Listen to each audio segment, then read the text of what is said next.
Race Across America is literally a race across America. I don't think not one team just rides across America. We train to win, not just to finish. Oh boy, let's go, hit the push! Understanding how your team needs to get people up the road, they need to feed people, they need to keep them hydrated. It's a lot harder than just riding a bicycle. Hey y'all, Rahsaan is on the road. Go! When you guys do the transition, do it at the beginning of the lay-by, not at the end. 124 degrees. 5 minutes in, you can't breathe. I reached a point where I wanted to go home. Alex? It was bad. It was really bad. It really kind of put things in reality of what RAM is all about. We need a solution for the next. I'm riding. This decision is to be made by the rider. By the rider, and the riders need to be in control. You can't quit, you can't give up. I take a step back and realize while we're doing this, We punch in for a 6-hour shift and we just totally get our asses kicked.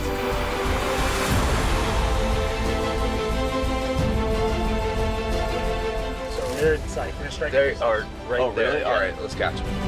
We went all in, all tilt. It was the most amazing thing we've ever done. Watching our own race. Go, baby! Go, baby, let's go!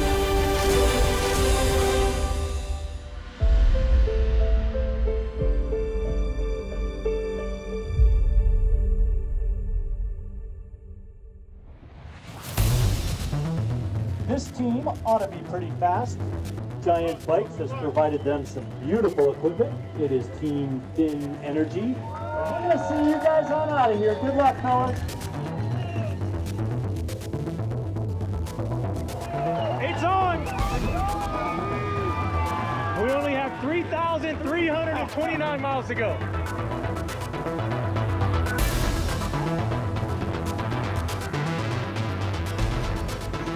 My name is Rahsaan Bahati from Compton, California. I am a 10-time National Road Race Criterium and Track Champion.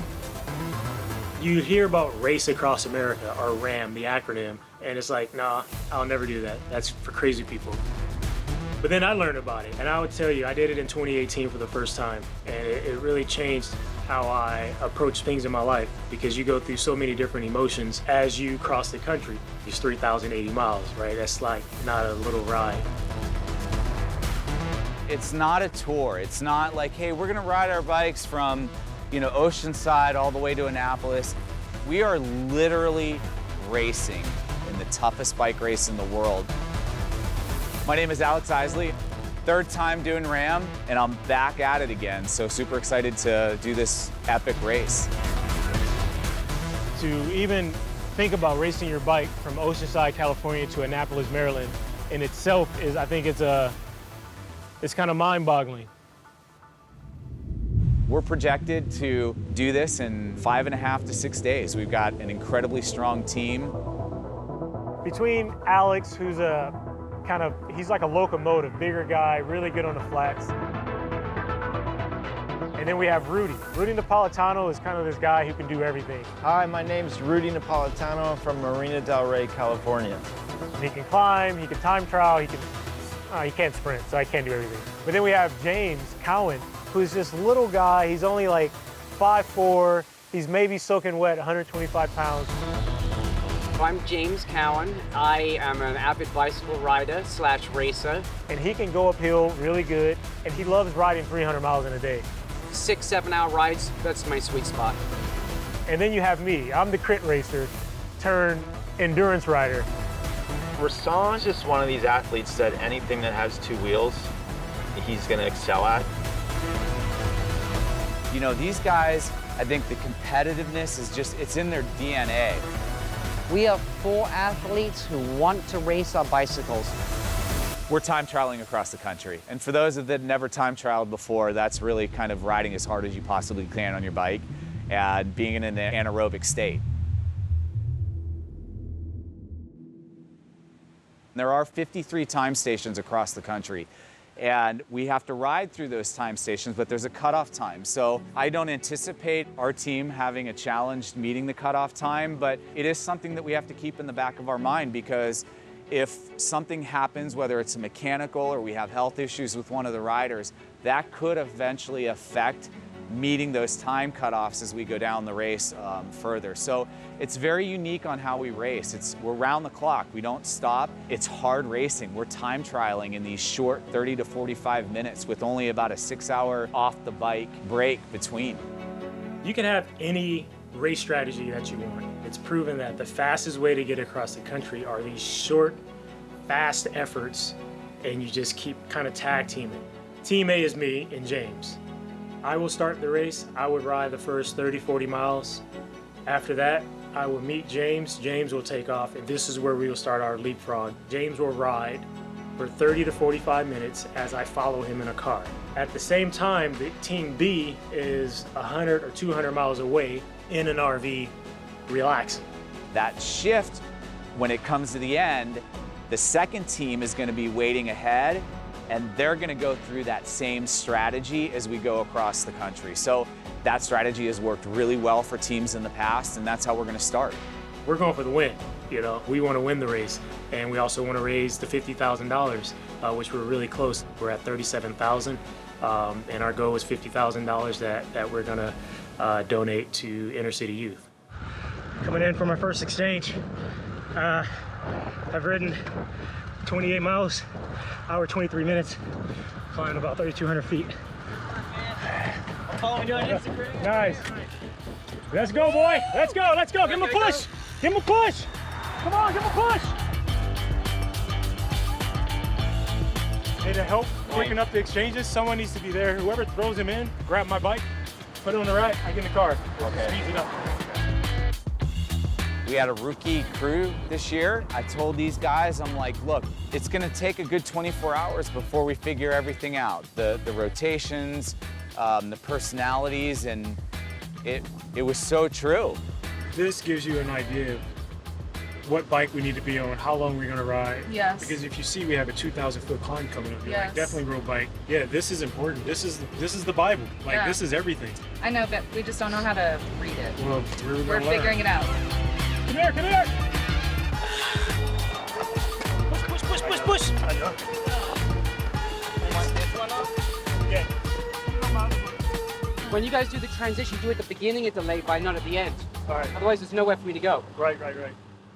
One of the cool things that we had in 2018 was the ability to actually come together and talk face to face, go over scenarios of what's going to be happening out on the road. We even went out on the road and did practice exchanges, and the team had an opportunity to ride together. Unfortunately, you know, for this year's team, 2021, we didn't have that opportunity due to the pandemic. Half of our staff I met the day of the race. All I knew was cycling. I didn't know that I needed to set up schedules. I didn't know that, you know, the transitions and all that. All of that, I think, would have gone a lot smoother if I would have known a little bit more about it. If we were to take that same group of people from 2021 race and say, you know, we're going to do it again in 2022, I think we would see an improvement in our time by hours, number one. And number two, I think we'll have a little bit more fun, because when you get these people that know what to expect now, it's going to be totally different. So far, you know, we're getting all the kinks out of the way. We've had a little bit of hiccups, but we got a solid team, and I think by day 2, we'll be locked in and ready to go. I think we're in 3rd place right now of the 4-person teams. James is out, kicking it on the time trial bike on the Giant Trinity. Yeah, it's windy, it's hot, and but we're going good, and I just hope that we can keep this up across the country. The heat's a big deal. I mean, it's hot out there. We're gonna shorten our pulls because after about 15 minutes, your body's just starting to shut down. I put this ice vest on. It's just a bunch of ice blocks. It keeps the core temperature down, so just trying to do whatever we can to stay cool.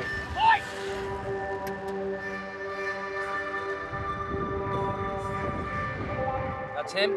Yes. He's going slow. Wait. All right. Hot. 124 degrees. 5 minutes in, you can't breathe. It happens so quickly this transition from like, oh, we're racing, we're gonna do really well, to all of a sudden like, what the hell have we signed up for? We are getting crucified out here. You went from a hot day, let's say like 80, 90 degrees, to what felt like a hairdryer, one in each hand in your eyeballs. Just a burning, dry heat in your eyeballs. I was wearing fingerless gloves and my fingers were burning. You couldn't touch the brake levers. It was nothing like I've ever experienced. When I would get out of the van to do the bike exchanges, my calves would be on fire from the heat, coming up off of the road and from the sun. What happens is the asphalt becomes hotter than the air just because of the ambient temperature. And so you actually feel the heat coming from the ground up. You feel it rising up into you instead of just being the same temperature everywhere. The asphalt's probably 10 degrees warmer than the ambient temperature. It's pretty tough. I mean, it's really hard to ride through. And I can tell you that there was a lot of teams that dropped out this year. Solo riders and a lot of teams, the attrition was pretty incredible, and that was the #1 factor. James is gonna run the rest of it. You don't have to ride again. The first thing we want to do, I know I want to do, is take my jersey off, take my shorts off, get a quick shower, and start eating. So as I shower, James is eating. As he showers, I'm eating. We get a massage, and we try to get some shut-eye. You're gonna go through Main Street, and then it's gonna make that pier run, okay? So James and I are done, and we have about 5 hours to relax, and then we'll do it again. We'll start about 1 in the morning. You!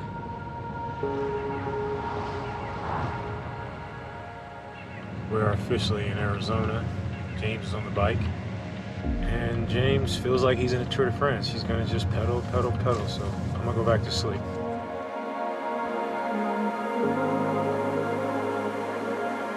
When we got to Arizona, we knew it was gonna be hot, but nobody had any idea that it was gonna be too hot to actually race and survive. Way to go, Alex. You're a champ. Get some water in here. That wasn't sexy. It's hot. It's really hot. It's just adds a different element into it. It's like you're in a convection oven. It's really hot. I reached a point where I wanted to go home. It was not easy to get through that. I prayed for the committee to close the race down. Keep breathing. Oh my God. Okay, I'll be soft. What do I do? I'll be What do I do? soft. What do I do? What do I do? What do I do? You just gotta breathe. No! Alex? Alex? Hey, he's out. Alex, wake up, buddy. Alex is out. Alex is passed out. Alex is done, dude. He's got a heat stroke. Come on, come back. Come back. Come back. Okay. Hey. I know. Are we calling somebody? Can you call? We need to call somebody. You got a phone call 911. Hey. Alex went into some sort of like shock, and when I looked at him, he was pale white. Probably hydration issue. It's hot out here. I think right now it's 112 degrees. Alex, do you have any medical history? High blood pressure type? Without taking care of your body, it's easy to get dehydrated. So who knows if he will even ride it again. That's dangerous. You know, you don't want to risk your life over this ride. You know what I'm saying? We still have 3 riders. We still have 5 days to go, you know. And at this point, the goal is to get to Annapolis. You know, if it takes 7 days, it takes 7 days. We got to get there, so. We're 24 hours into this race, and there's no way I was gonna tap out. I love Rahsaan. He's a dear friend of mine, and I would do anything for that guy. When I was going through that in Arizona and stuff was really happening, I'll never forget, I locked eyes with him, and he was looking at me, and I'm like, dude, I'm not gonna let you down. Let me down? You have a family at home. Like, it's all good. He wanted to keep going, but I think he was going through heat stroke, and if he would have kept going, it would have been really bad. I was pissed. I mean, I was pissed because somebody was telling me that I couldn't ride. that didn't sit too well with me. I'm hanging out with Steven Salazar, just riding a bike a couple days ago, and he goes, man, you know, when your organs collapse like that and you go into that heat-deprived state or heat exhaustion, If he would have went back out, from what I know, this is Steven talking, from what I know and what I see, you know, arriving on scenes where people are have heat exhaustion, he would have died. And I was just like, oh my goodness, thank God he didn't go back out. We put him on a 10-hour watch and basically checked his vitals for 10 hours until they felt he was safe enough to go out.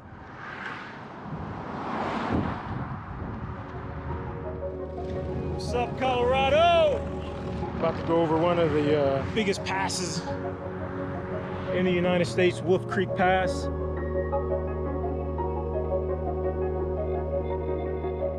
James is coming in, he took the first leg. Here he comes. Good job, man. All right, we're on. Hopefully the thin air don't get to me too much, but that's where we're going. I think it's 13,000 feet. It's gonna be a good one. So I'll do my best to enjoy it. Yeah! 2010, we launched the Bahati Foundation to encourage inner city youth to basically get out of the hood and do something better. And yeah, we celebrated 10 years last March. You know, growing up where I grew up, I wasn't supposed to do anything except hang out in the hood, you know, and here I am, literally all over the world. It's not a lot of places I haven't been, and it's because of this tool that I learned to use, which is a bicycle. When Rahsaan and I talked about doing RAM and raising money and giving back, I thought about why not give back to some kids, the children of family members who were murdered. Our goal is to raise $50,000, and we've already identified families within LA that have lost loved ones to gun violence. We have 3 individuals that were just individuals that happened to get killed for no apparent reason whatsoever. These are hard-working people that lost their lives to gang violence because they were in the wrong place at the wrong time. We're raising money for these families to just uplift them a little bit, you know? It's extremely exciting. I won't show it until I'm on the bike, right? It's like that's where the joy of me giving back and changing the lives of others will come out emotionally and physically. This profile that we're going through now is pretty flat. We have a little bit of a climb coming, but not much. It's not that hot anymore. This feels good. 80's good. I'll take 80 over 120 any day. So we were doing 5-mile pulls, and it was working really well. And then all of a sudden the wind shifted on us, and it was a straight-on headwind. A good 20, 30 mile an hour winds. And it was like hitting a wall. So we're gonna cut our pulls down now to 3 miles and see how that works. So we still have a long ways to go before we swap out with the other team. It's like I was doing on my TT bike with a disc wheel 9 miles an hour. The headwind, more than a physical feeling, it's the mental feeling of, my God, like, we're gonna be out here for 6 hours and we're gonna do 30 miles. We're gonna do 40 miles, you know, and it's just, you wonder, would it make more sense to pull over, let everybody get some rest, wait for this wind to subside, and then hit it hard? Like, you really have to think, are we just spinning our wheels here? Yeah, it was equally as deflating as was the excessive heat in Arizona. It's bad. It's really bad. I know Alex is gonna hit me in the back of the head, but I wanna conserve Alex a little bit because he looks a little bit more weathered. No, we're gonna swap. We're gonna swap. If they're there, let's just swap. Have them suit up. So we're looking at about 15-20 minutes of being there, to be there. Yes, he's listening to me talk right now. You're good with that, right? I think so. I think it's a good call. Yeah, I don't think you're ready to go that much further. Well, I'm not ready dressed like this. I can go, but I just didn't bring the gear with me, and the temperatures are gonna drop. Just looking at this and where they are right now. Yes. No. You got leg warmers and gloves? Yeah. Okay. They're all in that tub. All right. See you. Okay, see you. All right. This is what we're up against right now. I'm gonna show you the map. So right away we leave station 18, time station 18, that's where we're at, right there. Mimosa, Colorado. Severe weather, tornado information as we approach the Midwest, Missouri, Ohio. We touch Springfield, Illinois, and then we go into Indiana. Actually, sorry, the biggest threat that we could have is Kansas. We got to go through Kansas first. Hopefully James climbs, I think it's 13 miles. If he climbs 13 miles, we're good. I'll just go downhill. Oh God, Rahsaan, we must be right there. We're getting close. Yeah. Enjoy it. My training for this year initially was a lot of riding outside, but the reality is I'm a time-crunched athlete, you know. I'm married, I got kids, I'm running a foundation. I'm always doing something. So when you think about that sort of lifestyle, Zwift is the perfect platform to train on. So I get on sometimes early morning, 5 a.m., 6 a.m., knock out 90 minutes, go about my day, come right back out, do another 45 minutes to an hour, just to keep the legs moving. And the way RAM operates, I'm on a shift on and off a bike, you know, 1 hour on, 1 hour off, sometimes 45 minutes on, 45 minutes off for 6 or 7 hours at a time. So doing 2 a days or 3 a days on Zwift is actually the perfect scenario for training. And it's been amazing. Like I used it in 2018 almost exclusively to train for Race Across America. And so I've really leaned on Zwift a lot this year to get me in shape, mixing that with outside riding, and my score is pretty good. I'm feeling pretty good about it.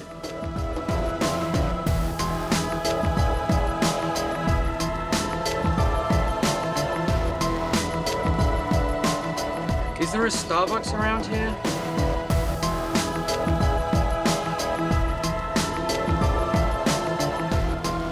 James Cowan is on a tear right now. Well done. That was fun. What a treat. I mean, I was banging out serious watts the whole way. There was no rest. I don't know what's going on, but he said you guys can't do 5,000 feet of elevation. So he woke them up.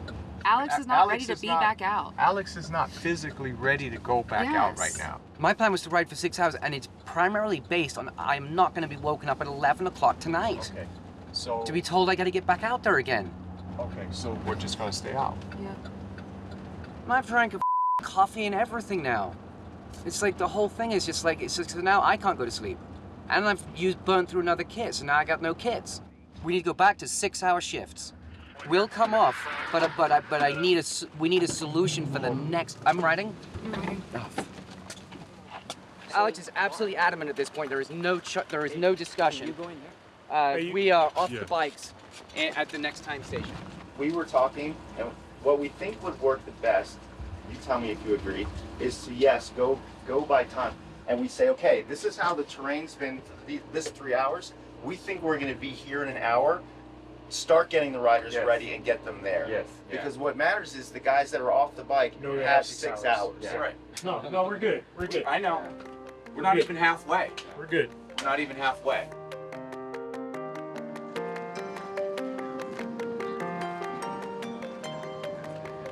We're in Kansas. It's going to be a hot and humid day. Humidity today is going to be about 80%, so it's just a whole different element that we're rolling through. But, you know, but that's RAM, you know? We've got 2 8-man teams that are moving pretty well in front of us. They're going to be hard to catch going into Annapolis, but there are carrots right now, which is good because it's motivating us and, you know, keeping us focused and we don't get lazy. And I feel good about where we are right now. This is going to be our 3rd day. I think it's Tuesday. We're just going to keep rolling. Still haven't eaten a meal. My meal consists of cookies, and occasionally I'll find a bag of potato chips. A little salt, a little fat. That's the thing about out here, because it's windy and it's really dry. You don't even know you're sweating as much. So you got to keep your sodium up, your electrolytes, because if you start losing it quick, you'll cramp like me. Last night, though, I did discover a bag of beef jerky, and I swear it was like having a porterhouse. You know, I had Funyuns today for the first time in like 10 years. We need real food. This is one thing that we've struck out on for real, is having a variety of real food. We've been eating sandwiches on Hawaiian bread since we left Oceanside. I don't want another one. It was always difficult when you get off the bike not knowing, what you're gonna have. Typically you go for a ride on the weekend with your friends and, the last hour or two, you're like, okay, I'm gonna go get this, I'm gonna get that. And this was like, you didn't know what was gonna happen. You'd get off the bike and then people be like, you're hungry? And you'd be like, yeah, I'm hungry, but I wanna go to bed too. But like, no, I don't have to think about this right now, right? So that was a little bit of a challenge. I think it would be easier if it was like, told these are the 6 meals that are gonna happen for these 6 nights, and when you get home, that's what you got. I would prefer that kind of setup. The whole country is absolutely stunning. Having grown up in England, always wanted to live in America, and then being able to move across country like this, so some might say quickly, but this was slowly. You actually got to see the change, in the geology and the landscape, and it was beautiful. God, that bike was just flying. My fingers started sweating because they were like, "You sure you want to go this fast?" And I was like, "Yeah, I do. Yeah, I do."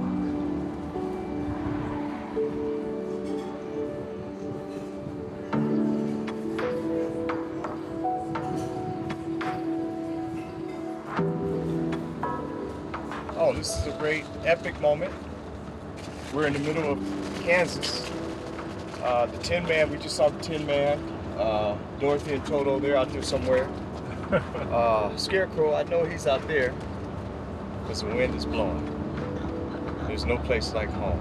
There's no place like home. There's no place like home. It's a crazy way to see the United States, but also a beautiful way to see the United States. Being able to ride across America, I mean, who doesn't want to do that, especially for such a good cause?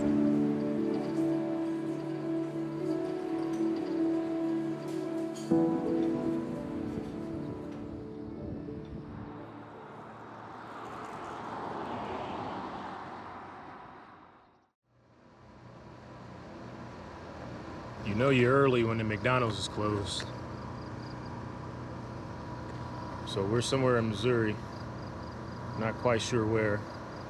I would say the toughest part for me was actually riding early in the morning, no matter where we were.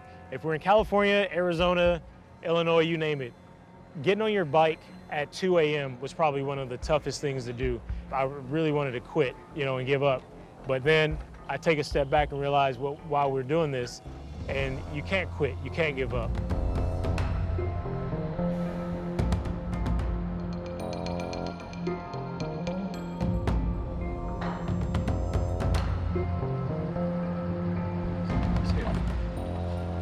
It's hauling ass.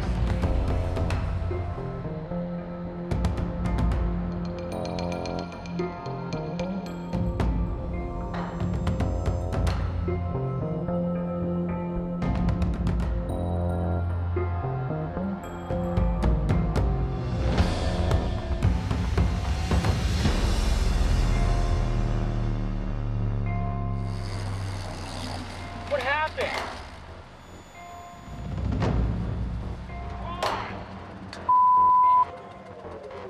I don't know where I'm going. I can't hear on the radio. No one's talking to me. You can't go bolting all the way up ahead, and when I lose sight and you have all these turns. No idea where I'm going. I lose sight of the van. Are we on the course? Yes. You want to go back on? You want me to go on? Let's not do the transition right here on the second point. Pull up to the top of the... Yeah. You go. Yep. We're gonna hop in front, you follow us. Yes.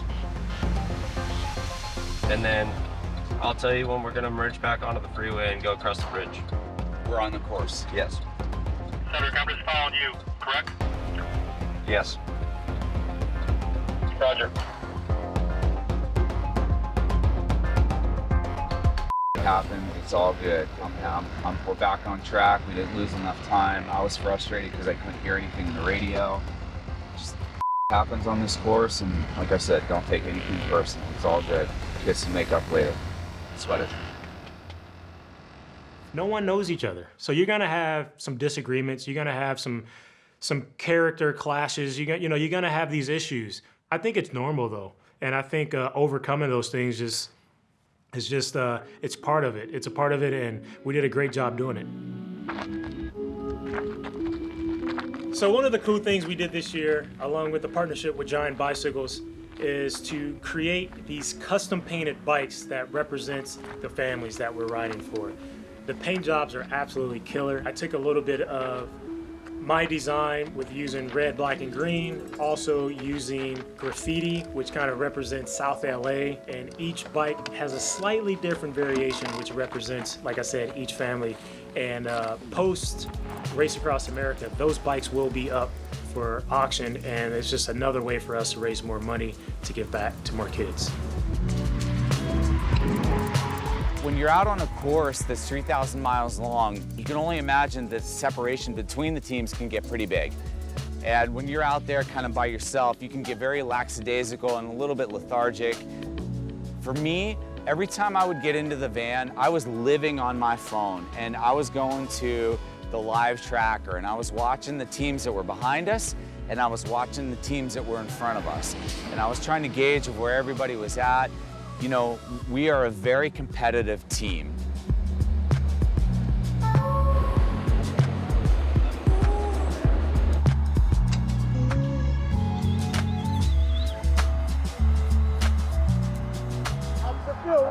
What up, man? How's it feel out there? Feeling good, feeling great. Stopped off another state. Missouri. We're in Illinois for a smidget. Killing that Fury kid. On to Indiana.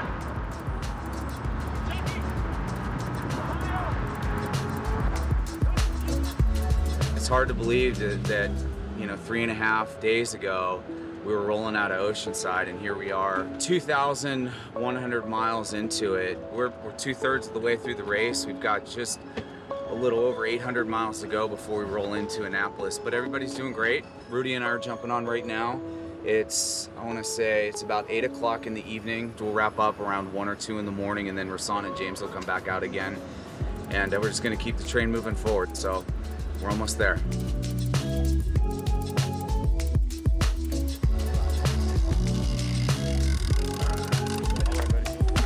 At night, you have to focus on how you're feeling and how you're riding, plus everything that's going on in your surroundings. Whereas during the day, you can just focus on pedaling. You know, mentally, it can be kind of exhausting.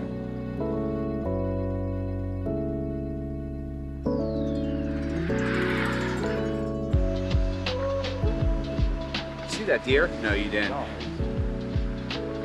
You know, I don't know if it weaved the cars or if it stopped, turned around, and went back in. But man, it was right there. It's probably about 20 yards from me. Oh yeah. Is that deer still there?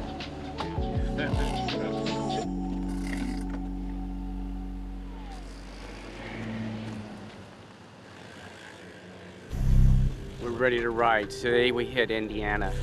We're gonna have some fun. Got a couple of hills coming as well, so looking forward to that.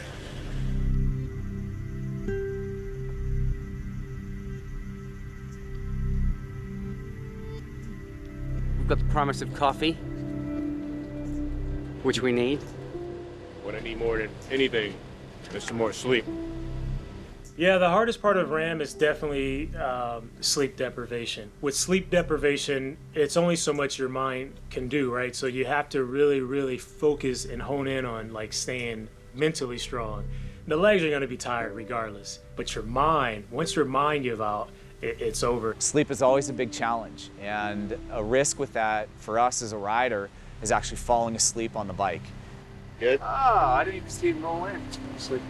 Yeah, on the bike. Some of those long, like 2-mile rollers, literally just go through the motion. When it's dark, I have such a hard time. Woke up and I was like, damn, I'm still pedaling. I was in the zone, I'm gonna go back to sleep. I could do this with my eyes closed. I was. You got 6 hours that you just got off the bike. By the time you shower, eat, get a massage, you already lost 2 hours. So now you're already down to 4 hours. By the time you get to the back of the RV and want to close your eyes, maybe you're down to 3 hours. By the time you fall asleep, it's down to 2 hours, right? Now, the crew wakes you up an hour before your start. By the time you look up, they're waking you up and you only, had your eyes closed for 45 minutes. It's funny now to think about how tired we must have been. We were hallucinating, but not visually. We thought we were hearing monkeys, like we were in some sort of rainforest, and that there were monkeys in the trees, and everything was, it wasn't a road anymore, and we weren't riding our bikes, but it was some sort of like rainforest. And I remember Alex and I were talking about it during one of our exchanges, and we were talking about it as like we really believed what we were saying. The guy driving had to come up and be like, listen, if you guys could hear what you're saying right now, like this, there's no monkeys. You're having an argument about it. If you're hearing monkeys in the trees, I need you to just take a breather, have some water. He kind of got us back into reality, but it's a real thing, and we were a 4-man team, and I cannot imagine what the solo riders must experience doing 11 days, sleeping maybe 2 hours a day. They must see some amazing things. Hey, buddy. All right. How's that feeling? Good job. Still waking up. Yeah, we get coffee. Man, we about, I think, 6 miles outside of Bloomington, Indiana. Bloomington, Indiana, that's where I went to school, Indiana University. And I just wanted to ride through Bloomington. No, you have to pull over. Nice,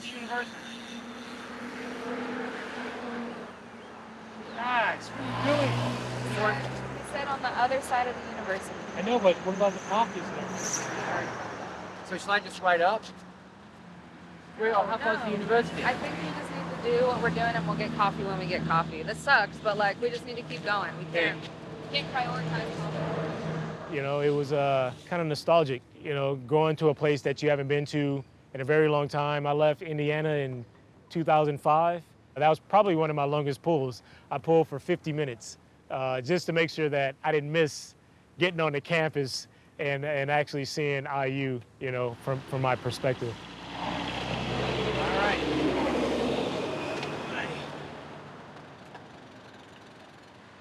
That was cool, down memory lane.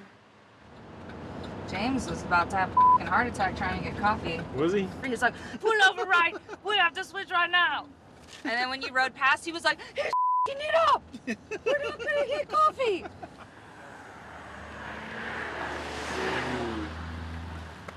You brought on the cold weather, man. Get it. It'll be cool, because we've been separated since we left Oceanside, to get everyone in the van, have all 4 riders kind of maybe rotate the last 100 miles or something like that. We'll play that by ear. We do have a pretty comfortable lead, but not comfortable enough to really take our foot off the pedal. So we'll continue to ride hard all the way to finish, and we'll see. From Oceanside, California to Annapolis, Maryland. Really? Yeah, we started last Saturday. Wow. That's awesome, man. So we're almost there. Good luck. Thank you.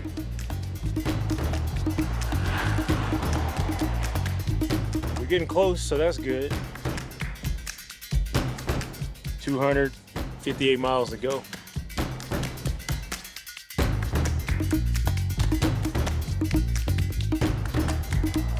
Got a couple 8-person teams ahead of us, even though they're not in our category. It is nice to see other people on the road that you can kind of gauge your effort off of. We haven't seen anyone since we pretty much left California, so. We got about 100 miles to go. To the finish? Yeah. Wow. Yeah, we're fine, man. 100 miles. We had an 8-man team that was behind us for a lot of the time. About a little over 100 miles to the finish line with Annapolis. We were behind. That 8-man team that was behind us, they had actually passed us within the last 500 miles going into Annapolis.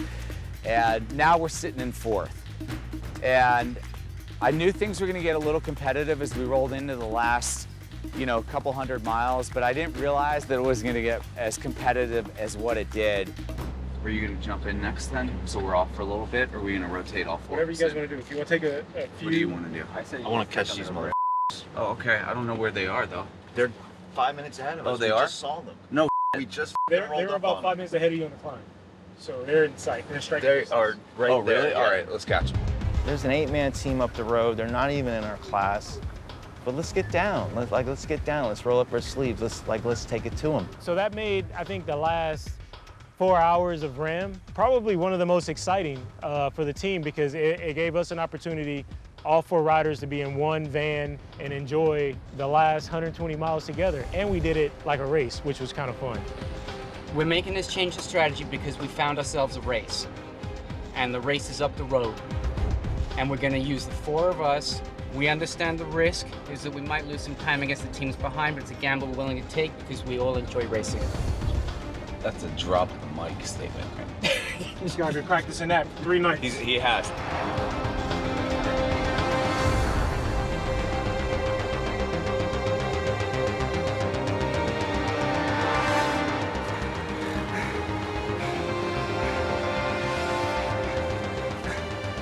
Way to go, buddy. Look at you. Come on, brother. We definitely took 10 seconds off him right there. You just took 10 hours off your life. Everybody's legs were filling up with 3,000 miles of lactic acid. We were starving because our metabolisms were so high, so we were eating a lot. But what that means is when you get on the bike, all you want to do is throw up. But all that being said, you see someone ahead of you, a competitor, and even if they're in your class or not, you want to race them. Let's do it. We're gonna drop it way down if we want to catch these guys. Yeah, we're coming for you, bitches.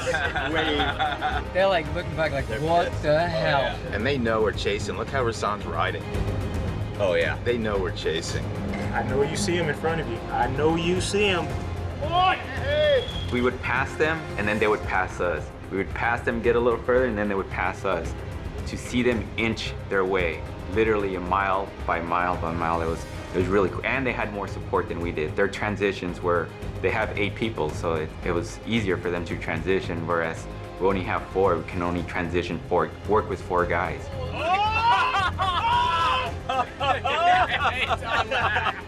Come on. Yeah, baby. It was incredible. It was the hardest bowl that I had ever taken after 3 miles into it. And I went from 0 to 100. My heart rate went straight to anaerobic, and it was game on. It was really, really fun. And we got a good gap on these guys. Nice. You have a solid 30 seconds, maybe 45. Well done, Rahsaan. Rahsaan, they're not even around the corner yet. You did it. I didn't look back either. It was awesome. It was really, really awesome. It was really fun. It was a really fun way to spend that last 100 miles. It was so special. So special. They were chased down another team who were able to respond. They had drones filming. We were for a brief moment engaged in a true race. It was magical. No Stay way, behind him, dude. Steve. We did it, brothers. We did it. We did it. We did it. We did it. Nice.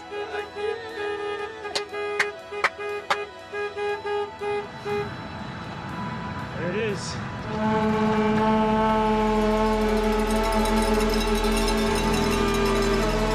We did it. Look at this whole place is clapping, eating dinner right here. Yep.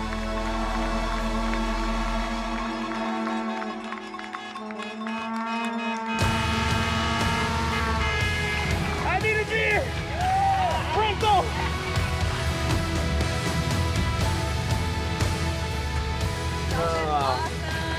It was fun. That was fun. Riding the van the whole time? What a day. What a day. Thank you. That was fun. That was Good job! Good job! That was badass. As you should! As you should! Well, I hope those guys like beers. We can share some stories around the road. Okay, we got to get down to the Shell station or something. Let's go. Let's go.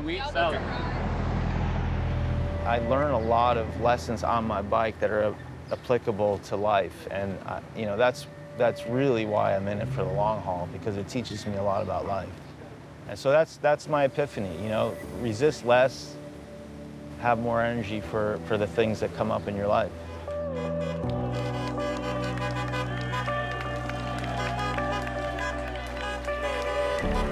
It's been the best experience ever. I have never pushed myself so hard. I've never been so proud of my legs, and I'm happy.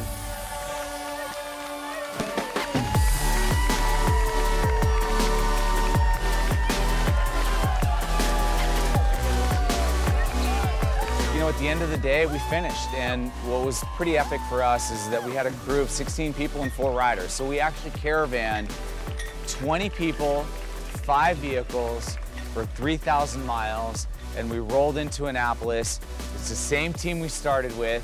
Everybody was healthy, nobody got hurt, and we did really well. And you know, that means a lot. That's what RAM is really about. I knew that what we just accomplished was about raising money and getting across the country safely. That was our 2 #1 goals. And then the win was the icing on the cake. We had great staff, we had great riders, we had great supporters, and I would never say I won't do it again, but at this moment, I'm just excited we were able to do it and win and check off everything that we went out to do.